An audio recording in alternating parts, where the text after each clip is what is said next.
no matter how crazy, Usha has to smile and laugh and celebrate it.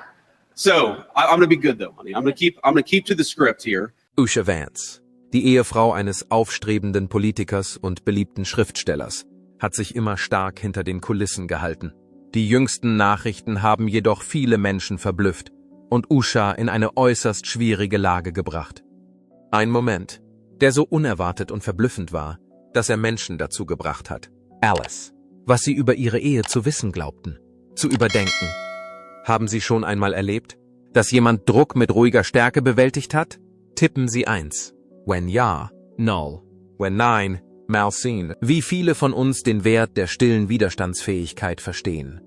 Schauen wir uns einmal genauer an, was wirklich los ist und warum diese Nachricht so persönlich ist. Die Frau hinter dem Namen. Usha Vance ist gerade Opfer eines sehr traurigen Vorfalls geworden. Ein Moment, der so überwältigend war, dass er viele Menschen aus 2 Gründen in Erstaunen versetzt hat. Erstens, weil es um Ushas Gesundheit geht. Und zweitens, weil es eine ungewöhnliche Beziehung zu niemand anderem als ihrem Ehemann gibt, der derzeit als Vizepräsident der Vereinigten Staaten von Amerika amtiert. Doch bevor wir uns mit den Ereignissen befassen, müssen wir uns ein besseres Bild von der Frau machen, die im Mittelpunkt dieser Geschichte steht. Usha Balachilukuri wurde am 6. Januar 1966 in San Diego County, Kalifornien, geboren. Ihre Eltern, Lakshmi und Radhakrishna Chilukuri, sind Telugu und indischer Abstammung. Ihr Vater war ein Maschinenbauingenieur vom Indian Institute of Technology, Madras, der an der San Diego State University lehrte. Ihre Mutter hingegen war eine Molekularbiologin, die als Probstin an der University of California, San Diego, tätig war. Ushas Jugend in Rancho Peñasquitos, einem Viertel der oberen Mittelschicht, war von akademischem Erfolg und kultureller Vielfalt geprägt.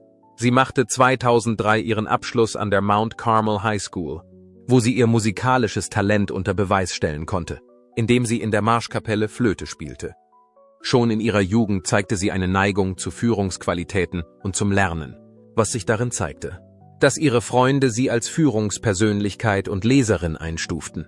Ihr Streben nach weiteren Studien führte sie an die Yale University, wo sie einen Bachelorabschluss in Geschichte erwarb und in die Phi Beta Kappa, die älteste akademische Ehrengesellschaft der Vereinigten Staaten, aufgenommen wurde. Sie schloss ihr Studium mit Auszeichnung ab und erhielt 2007 das Prädikat Summa Cum Laude. Während ihrer Zeit in Yale engagierte sich Usha stark in der Gemeinde.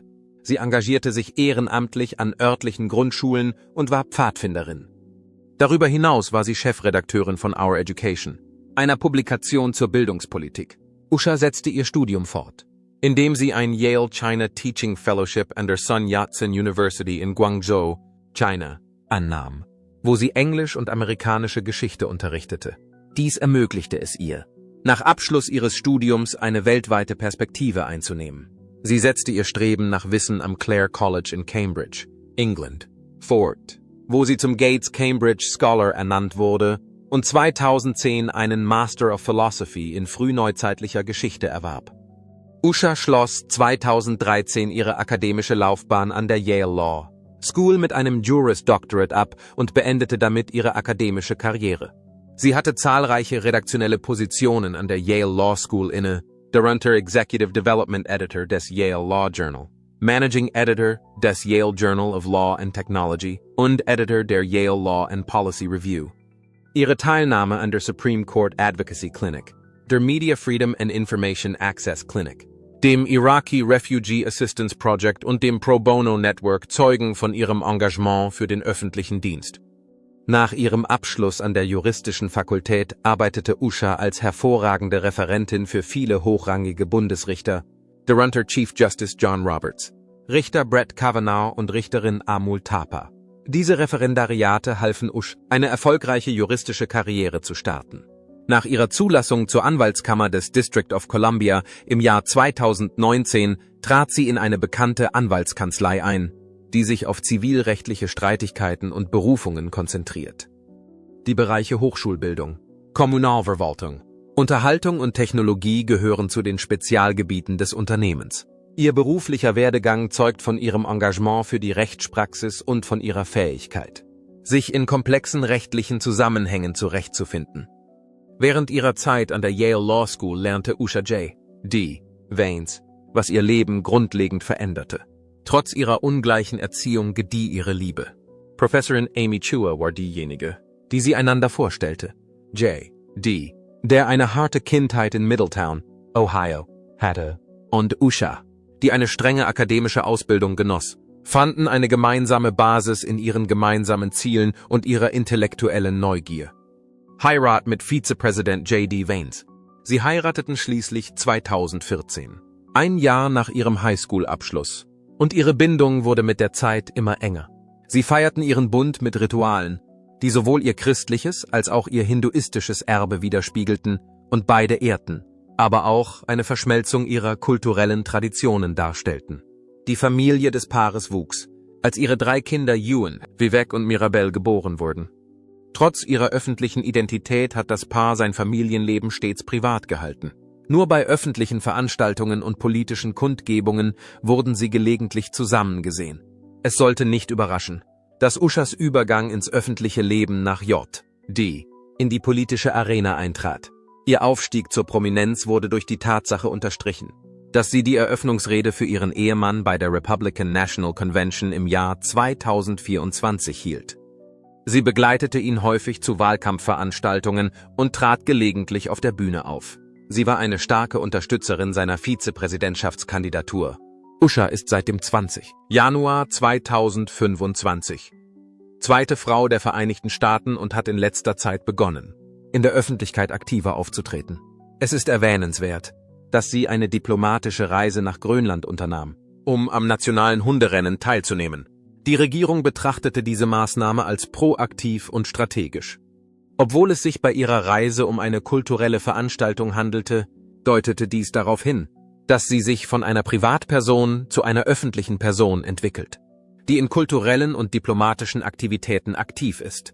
Auf ihrem Weg von einer Privatperson zur Second Lady hat Usha ihre Anpassungsfähigkeit und ihr Engagement bewiesen, die politischen Ambitionen ihres Mannes zu unterstützen und gleichzeitig ihre eigene Persönlichkeit zu bewahren. Ihr Leben ist eine Kombination aus verschiedenen Kulturen, beruflichen Höchstleistungen und komplexen persönlichen und öffentlichen Bereichen. Wie wir jedoch gleich sehen werden, ist die Ehe mit einem Mann wie J.D. Vance eine ganze Reihe von Problemen mit sich, die Usha schließlich in einer Weise belasten sollten, die niemand vorhersehen konnte. Dieses starke Paar, Hillbilly Elegy, ist ein Buch, das von J.D. Vanes, das im Juni 2016 erschien und die Geschichte einer problembehafteten Familie und Kultur erzählt. Diese Memoiren brachten Vanes ins nationale Rampenlicht. Die offene Analyse der wirtschaftlichen Probleme und Lebensumstände der Arbeiterklasse in den Vereinigten Staaten traf den Nerv der Leser und katapultierte das Buch an die Spitze der Bestsellerliste. Es bot nicht nur einen Einblick in die Probleme der weißen Arbeiterklasse in den Appalachen, sondern wurde auch für die ehrliche und realistische Darstellung von Vanes schwierigem Erwachsenwerden gelobt. Andererseits wurde es in bestimmten Kreisen kritisiert, weil es die strukturelle Armut, die es thematisiert, zu sehr individualistisch bewertet. J.D. Vance wurde durch die Memoiren von einem Juristen und Risikokapitalgeber aus Yale zu einem öffentlichen intellektuellen und politischen Experten, ungeachtet der Debatten, die sie auslösten. Der Erfolg des Romans führte im Jahr 2020 zu einer bemerkenswerten Verfilmung unter der Regie von Ron Howard mit Glenn Close und Amy Adams in den Hauptrollen. Trotz widersprüchlicher Kritiken trug der Film dazu bei, J.D. seinen Stellenwert im öffentlichen Diskurs zu festigen. Der Kampf eines Powerpaares. Er begann als regelmäßiger Gast in politischen Talkshows und Nachrichtensendungen aufzutreten, wo er über die wirtschaftlichen Probleme des ländlichen Amerikas und den kulturellen Verfall sprach. Anfangs wurde er als eine Stimme angesehen, die in der Lage war, ideologisch konservative und liberale Zuhörer zu vereinen. Usha Vanes spielte eine wichtige, wenn auch unauffällige Rolle während ihres kometenhaften Aufstiegs. Hinter den Kulissen stand Usha ihrem Mann zur Seite, wenn er die Hürden des unerwarteten Erfolgs meisterte, bei Lesereisen, Medienauftritten und anderen Aufgaben. Die Tatsache, dass sie einen Lebenslauf hatte, der mit seinem vergleichbar oder sogar besser war, änderte nichts an der Tatsache, dass sie nie die Aufmerksamkeit suchte. Nach ihrem Abschluss an der Yale Law School und ihrer Tätigkeit als Referendarin für den Obersten, Richter John Roberts, hatte Usha bereits eine bemerkenswerte juristische Karriere hinter sich gebracht. Als ihr Ruf wuchs, wurde J.D. Vore sich zurückhaltend zu verhalten.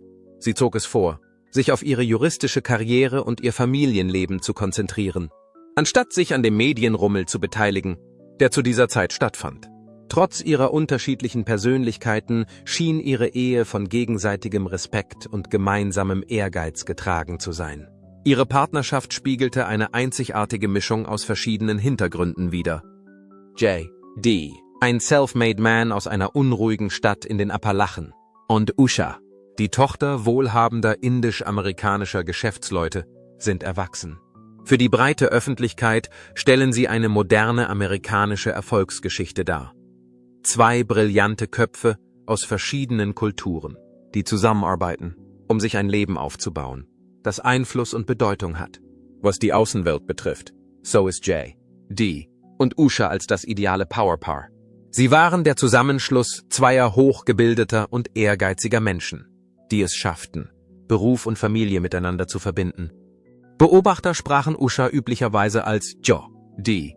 und viele schrieben sein ruhiges Auftreten inmitten seines kometenhaften Aufstiegs zum Ruhm ihrem Einfluss zu. Ihre Beziehung wurde in verschiedenen Medienprofilen hervorgehoben und erweckte den Anschein eines Paares, das auf gegenseitigem Respekt und gemeinsamen Überzeugungen beruht. Ushas Entscheidung, sich aus dem Rampenlicht herauszuhalten, wurde nicht nur als Zeichen ihrer Bescheidenheit und Hingabe an ihre Familie gewertet, sondern machte das Paar auch in der breiten Öffentlichkeit beliebt. Journalisten, die über J.D. Aufstieg zum Star berichteten, bemerkten häufig Ushas Eleganz und Anmut in der Öffentlichkeit. Sie wirkte immer unterstützend, aber nie aufdringlich. Sie gab nur selten Interviews. Und wenn, dann konzentrierte sie sich eher auf die Konzepte, die sie vermittelten, als auf persönliche Details. Die Tatsache, dass Usha im Gegensatz zu anderen politischen Ehefrauen, die mit ihren Männern aktiv Wahlkampf betreiben, eher zurückhaltend auftritt, trägt zweifellos zu dem Hauch von Geheimnis bei, der sie umgibt. Das Bild, das sich der Welt bietet, verdeckt jedoch häufig die Komplexität des Privatlebens einer Person, wie dies bei vielen einflussreichen Persönlichkeiten des öffentlichen Lebens der Fall ist. Trotz der Tatsache, dass ihre Ehe friedlich und unterstützend zu sein scheint, kann es in Zeiten wie diesen schwierig sein, persönliche Beziehungen zu pflegen, während sie unter öffentlicher Beobachtung stehen. Dieser Übergang verlangte von Usha, sich an die Position eines politischen Ehepartners anzupassen, die häufig mit öffentlicher Beteiligung und Bloßstellung verbunden ist. Diese Eigenschaften stehen im Gegensatz zu ihrem normalerweise zurückhaltenden Auftreten, das sie zu mehr Extrovertiertheit zwingt. Während der Zeit von J.D., als er seine politischen Ziele verfolgte, sah er sich zunehmender Opposition sowohl von links als auch von rechts ausgesetzt. Mehrere andere warfen ihm angesichts seiner früheren Kritik an Donald Trump und seiner späteren begeisterten Unterstützung der Ideale des ehemaligen Präsidenten Opportunismus vor. Aufgrund seines wohlhabenden Hintergrunds und seiner Erfahrung im Bereich Risikokapital stellten mehrere Personen in Frage, ob er wirklich die Wähler aus der Arbeiterklasse vertritt, für die er zu sprechen vorgab. Usha hat sich selbst nie politisch geäußert, sondern sich während des gesamten Prozesses öffentlich neutral verhalten. Die Medien konzentrierten sich verstärkt darauf, nicht nur J.D., Politik und Äußerungen, sondern auch ihr Privatleben. Usha erfuhr, dass sie sich in einem Umfeld befand, in dem ihr Verhalten, ihr Auftreten und ihre Worte einer öffentlichen Prüfung unterzogen wurden. Die Politik war eine andere Welt, in der persönliche Beziehungen erforscht wurden und selbst der kleinste Fehltritt Schlagzeilen machen konnte. Sie war es gewohnt, sich in den höchsten juristischen Kreisen zu bewegen, aber die Politik war eine ganz andere Welt. Trotz dieser Verantwortung ging Usha ihren Beruf mit der gleichen Hingabe und Anmut an, die sie während ihrer gesamten juristischen Laufbahn bewiesen hatte.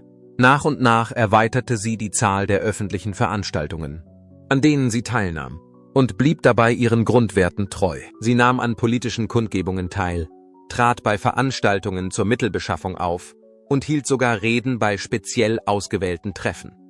Sie ließ sich jedoch nie zu einer eigenständigen politischen Figur machen und beschränkte ihre öffentlichen Auftritte auf ein Minimum. J.D. Die politische Bedeutung von J.D. wuchs, und seine Ansichten wurden radikaler, ebenso wie seine Rede. Mehr noch, er begann, für Konzepte einzutreten, die seine Gegner für extravagant hielten.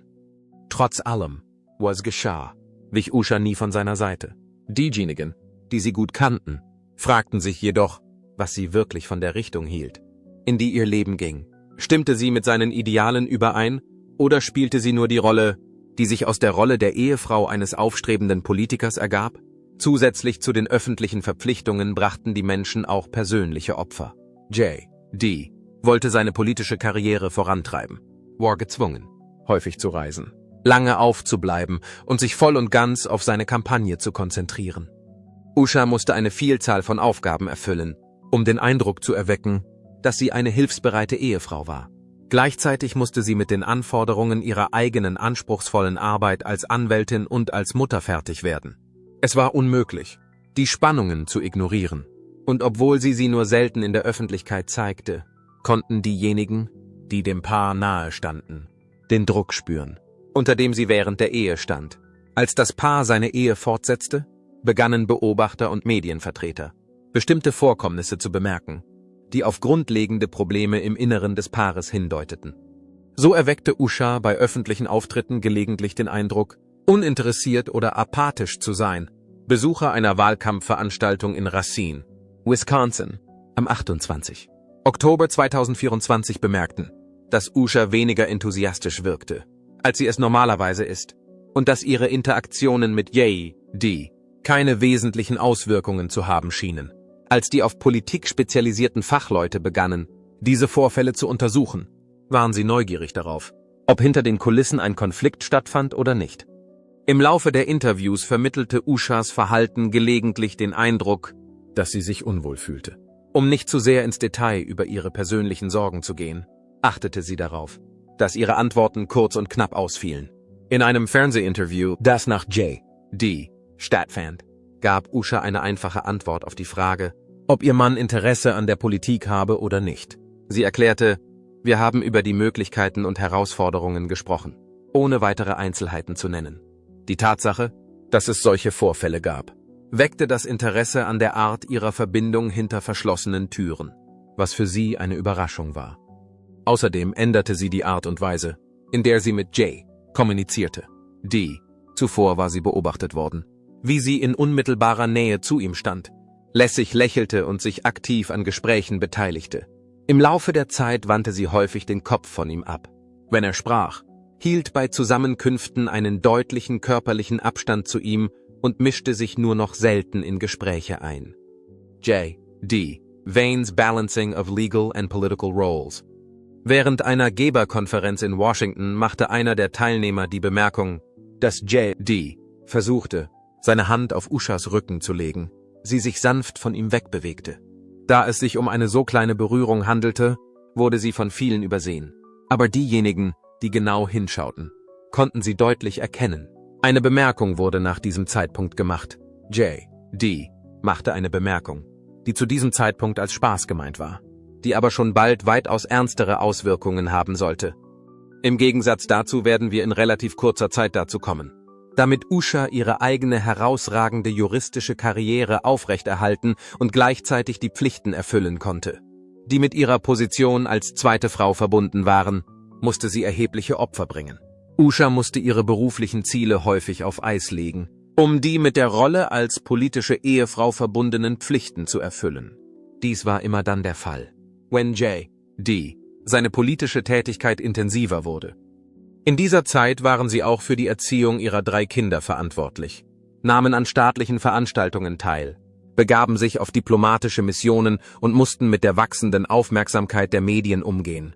Die Tatsache, dass Usha zu einer Gruppe gehörte, die im März 2025 nach Grönland reiste, ist ein besonders bewegendes Beispiel für die Opfer, die bereits gebracht wurden. Durch diese Reise geriet Usha in eine unangenehme Situation, denn sie musste komplizierte politische Beziehungen pflegen und gleichzeitig die Aufmerksamkeit der Öffentlichkeit auf sich ziehen. Die Erwartungen, die aufgrund der Position ihres Mannes an sie gestellt wurden, wurden durch die Tatsache unterstrichen, dass ihre Teilnahme als eine bedeutende politische Geste angesehen wurde. Obwohl sie ihre Aufgaben mit tadelloser Anmut erfüllte, war es klar, dass dies nicht die Art von Leben war, die sie sich vorgestellt hatte. Sie wurde als eine Frau beschrieben, die von ihrer Arbeit begeistert war und in einem Umfeld aufblühte, in dem akademische Strenge und juristische Argumente weit verbreitet waren.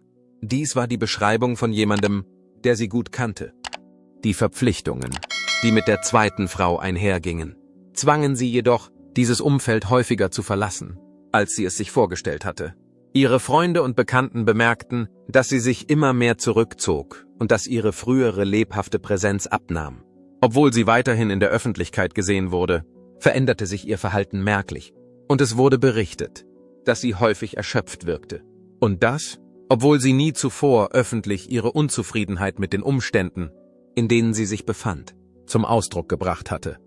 Usha erweckte den Eindruck, eine unterstützende Ehefrau zu sein, obwohl sie nie Anzeichen von Unzufriedenheit oder Unstimmigkeiten mit der anderen Person zeigte. Diejenigen, die ihren Weg verfolgt hatten, waren sich dessen jedoch bewusst, da sie ihn selbst gegangen waren. Usha brachte im Hintergrund Opfer, und ihre Gesundheit begann unter diesen Anstrengungen zu leiden. Das ist etwas, was viele Frauen für einen Mann tun würden, denn sie mögen. Aber die Frage, die beantwortet werden muss, ist, ob J.D., obwohl er den Eindruck erweckt, ein ruhiger und besonnener Mensch zu sein, gab es Zeiten, in denen sich sein wahres Wesen zeigte. J.D. besteht aus einer Vielzahl von unterschiedlichen Bereichen. Im Laufe seiner Arbeit hat J.D. Vane mit Situationen konfrontiert, die das Bild, das die Öffentlichkeit von ihm als ruhigem und liebevollem Ehemann hat, in Frage stellen. In der Zeit, in der er vom Autor zum Vizepräsidenten aufstieg, begannen diese Vorfälle. Fragen zu seinem Temperament und der Dynamik in seinem Privatleben wurden aufgrund seiner unzensierten Äußerungen und seiner öffentlich gemachten Ausbrüche aufgeworfen. Eines der bemerkenswertesten Ereignisse auf der Konferenz war, als J.D. seinen Zorn gegenüber Reportern zum Ausdruck brachte. Diese Missbilligung wurde während einer Kabinettssitzung auf Tonband aufgenommen. Sie waren erstaunt über den Grad der Wut, den er auf dem Video zeigte, das ihn in einem heftigen Streit zeigte. Viele Menschen waren über sein Verhalten erstaunt. Nach den Aussagen zahlreicher anderer Personen wurde er dabei beobachtet, wie er die Fäuste ballte und in einem abweisenden und konfrontativen Tonfall sprach. Spezialisten für Körpersprache bemerkten jedoch, dass das Gespräch auf eine tief sitzende Unzufriedenheit und ein schnelles Temperament schließen ließ. Später versuchten die politischen Berater, die Umstände des Vorfalls herunterzuspielen. Die Interaktion ließ jedoch ein schnelles Temperament erkennen. Dieser Vorfall ließ Zweifel aufkommen, ob sich vergleichbare Wutausbrüche auch in seinen privaten Kontakten, insbesondere mit seiner Frau Usha, zeigen würden. Ein weiteres Beispiel für den öffentlichen Unmut des Vizepräsidenten, über das ausführlich berichtet wurde. Er einigte sich bei einer Spendenaktion in Cincinnati. Laut einer Kellnerin, die sich später anonym zu dem Vorfall äußerte, wurde Vane sichtlich unruhig, als sein Essen später als geplant eintraf und nicht zum vorgesehenen Zeitpunkt. Mehrere Zeugen wollen gesehen haben, wie er sich über seine mangelnden Fähigkeiten beklagte und eine passiv-aggressive Bemerkung darüber machte, dass selbst die grundlegendsten Aufgaben für bestimmte Personen zu schwierig seien. Obwohl es sich um eine Kleinigkeit zu handeln schien, erweckte dies den Eindruck, dass es dem Betreffenden an Mitgefühl und Sympathie für seine Mitmenschen mangelte. In einem anderen öffentlichen Rahmen, J.D. einen Scherz gemacht, der eine große Kontroverse ausgelöst hat. Die Bemerkung bezog sich auf Kamala Harris, die zuvor als Vizepräsidentin fungiert hatte. Obwohl es einige Leute gab, die den Witz lustig fanden, gab es andere, die ihn als unhöflich und völlig unprofessionell empfanden. Dies ist ein Beispiel für ein Verhaltensmuster, das nicht nur in der Politik zu beobachten ist. Es gab nicht nur einen Fall, in dem er sich in der Öffentlichkeit abfällig geäußert hat, sondern mehrere. Wie er in einer früheren Rede sagte, sind Frauen in der heutigen Kultur nicht in der Lage zu wissen, wie es ist, echten Schmerz zu empfinden. Die Tatsache, dass er in dieser Rede die Probleme, mit denen Frauen heutzutage konfrontiert sind, außer Acht lässt, insbesondere die Schwierigkeiten seiner Frau, einen angesehenen Beruf als Anwältin mit ihren politischen Verpflichtungen zu vereinbaren, hat ihm viel Kritik eingebracht. Eine Reihe von Menschen haben ihre Bedenken und Kritik an seinen Vorstellungen über Geschlechterrollen und die Dynamik zwischenmenschlicher Beziehungen geäußert. Er hat behauptet, dass Frauen, die ihre Karriere über die Verantwortung für die Erziehung ihrer Kinder stellen, eine Entscheidung treffen, die sie in Schwierigkeiten bringt. Dies ist ein Beleg dafür, dass er einer traditionalistischen Weltanschauung anhängt, was bedeutet, dass seine Vorstellungen von seiner eigenen Ehe davon beeinflusst sein könnten. Darüber hinaus hat J.D. wegen seiner Äußerungen über Scheidungen, insbesondere im Zusammenhang mit gewalttätigen Partnerschaften, in die Kritik geraten. Diese Entwicklung hat die Wogen hochgehen lassen. Infolge seiner Äußerungen haben mehrere Anwälte von Opfern häuslicher Gewalt ihre Besorgnis darüber zum Ausdruck gebracht, dass Personen, die sich in einer solchen Situation befinden, keine Scheidung anstreben sollten. Während eines Vortrags im Jahr 2021 äußerte er seine Unzufriedenheit mit dem, was er als Scheidungskultur bezeichnete, und erklärte, dass selbst missbräuchliche Ehen aus der Vergangenheit zum Wohle der Familie erhalten werden können. Es wurden Bedenken geäußert in Bezug auf seine Vorstellungen von den Aufgaben, die von Eheleuten erwartet werden, sowie in Bezug auf die Unterstützung, die er innerhalb seiner eigenen Ehe auf der Grundlage dieser Sichtweise leistet. Es wurden auch Zweifel geäußert, ob Usha, die in einer eher fortschrittlichen und intellektuell orientierten Atmosphäre aufgewachsen war, die Ansichten ihres Mannes tatsächlich liebte, ob sie lediglich akzeptierte, um den Frieden zu wahren, oder ob es etwas noch Beunruhigenderes gab. Im Laufe des Gesprächs sagte J.D. dazu befragt, wie es ihm gelingt, ein gutes Gleichgewicht zwischen seiner politischen Tätigkeit und der Beziehung zu seiner Frau herzustellen. Dass sie sich bewusst ist, worauf sie sich eingelassen hat, geht aus seiner Reaktion hervor, die ziemlich aufschlussreich war. Sie drückte ein Gefühl der Gleichgültigkeit aus, als ob es ihre Aufgabe wäre, die Herausforderungen, die ihr Beruf mit sich bringt, einfach anzunehmen, ohne sie zu hinterfragen. Und das, obwohl es eigentlich ein Scherz sein sollte. Die Erziehung von J.D. und seine frühen Verstrickungen. Um sein derzeitiges Verhalten besser verstehen zu können, haben mehrere Experten verschiedene Beurteilungen vorgenommen. J.D. Vance frühes Leben und sein gegenwärtiges Verhalten. In Hillbilly Elegy wird seine Jugend als eine von Instabilität, Feindseligkeit und familiären Streitigkeiten geprägte Zeit beschrieben. Seine Kindheit wurde als chaotisch beschrieben. In seinem Werk verriet er, dass er den Kampf seiner Mutter mit der Sucht miterlebte und von seiner Großmutter, einer harten, aber mitfühlenden Person, aufgezogen wurde. Diese prägenden Ereignisse haben seine Einstellung zu Männlichkeit, Disziplin und Beziehungen beeinflusst. Viele andere sind jedoch der Meinung, dass seine Vergangenheit ihm zwar die Fähigkeit verlieh, sich von Schwierigkeiten zu erholen, dass sie aber auch zu einer sturen und emotional distanzierten Einstellung zur Ehe geführt hat. J.D. Die Erziehung von J.D. stellte das Überleben über die emotionale Offenheit im Gegensatz zu Ushers Erziehung, die von einem konstanten und intellektuell ausgerichteten Umfeld geprägt war. Manche Menschen gehen davon aus, dass die Herkunft aus unterschiedlichen Kulturen ihre Ehe erschweren wird. Insbesondere was die Kommunikation und die emotionale Bindung angeht. Außerdem hat J.D. er erzählte, dass er in seiner Familie toxische Beziehungsmuster erlebt hat. WZ.B. einen Mangel an emotionaler Sensibilität und Schreiattacken. Einige Leute haben sich gefragt, ob er die gewalttätigen Verhaltensweisen, die ihm als Kind vorgelebt wurden, jemals verlernt hat, obwohl er regelmäßig seiner Großmutter zugute hält, dass sie ihm Disziplin beigebracht hat. Ist es denkbar, dass diese tief verwurzelten Tendenzen zu subtilen Ausprägungen in seiner eigenen Ehe führen? Es scheint, dass dies der Fall ist. J.D. Vances öffentlicher Fehler und sein Nachspiel. Ein Fehler in der Öffentlichkeit und die Folgen. J.D. Vance, der Vizepräsident der Vereinigten Staaten, versuchte vor kurzem auf einer Veranstaltung in Michigan eine witzige Bemerkung zu machen, was ihm jedoch nicht gelang. Stattdessen richtete er die Aufmerksamkeit auf seine Beziehung zu seiner Frau Usha Vance. Während Usha neben ihm auf der Bühne stand, sagte J.D.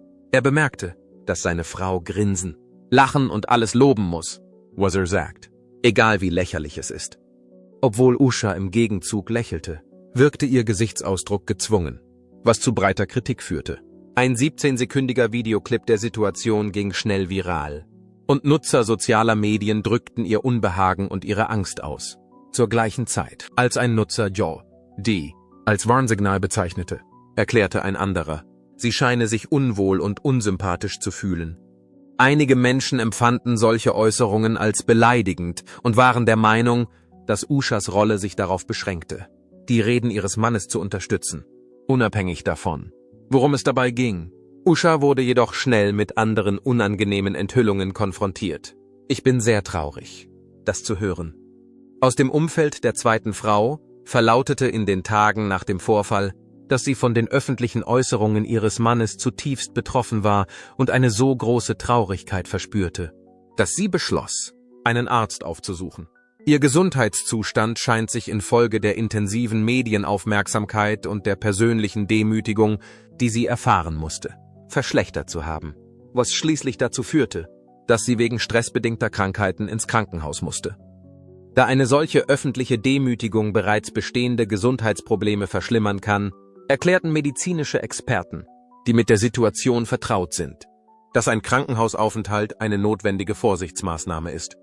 Sie können zweifellos davon ausgehen, dass diese neue Situation eine weit verbreitete Besorgnis über den Stress, dem politische Ehepartner ausgesetzt sind, sowie über die möglichen persönlichen Auswirkungen eines öffentlichen Lebens ausgelöst hat.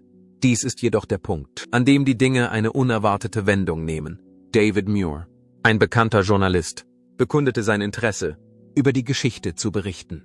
Quellen zufolge wurde er jedoch angewiesen, sich von diesem Thema abzuwenden. Die Tatsache, dass er einfach sagte, ich werde früher oder später mit meiner Geschichte an die Öffentlichkeit gehen, erweckte den Anschein, als habe er diese ungewöhnliche Wendung der Ereignisse erwartet. Der Vorfall in Michigan erwies sich als Wendepunkt für Jay, die Geschichte und Usha. Es hat Schwächen aufgedeckt und kritische Diskussionen über Respekt, Zusammenarbeit und Individualität innerhalb der Grenzen des politischen Lebens ausgelöst. Es hat die Schichten ihrer öffentlichen Persona abgetragen und Schwächen offenbart. In Zeiten wie diesen ist es wichtig, sich daran zu erinnern, dass es sich bei den Persönlichkeiten des öffentlichen Lebens um echte Menschen handelt und hinter jedem Namen in den Schlagzeilen eine Geschichte von Liebe, Trauer und Tapferkeit steht.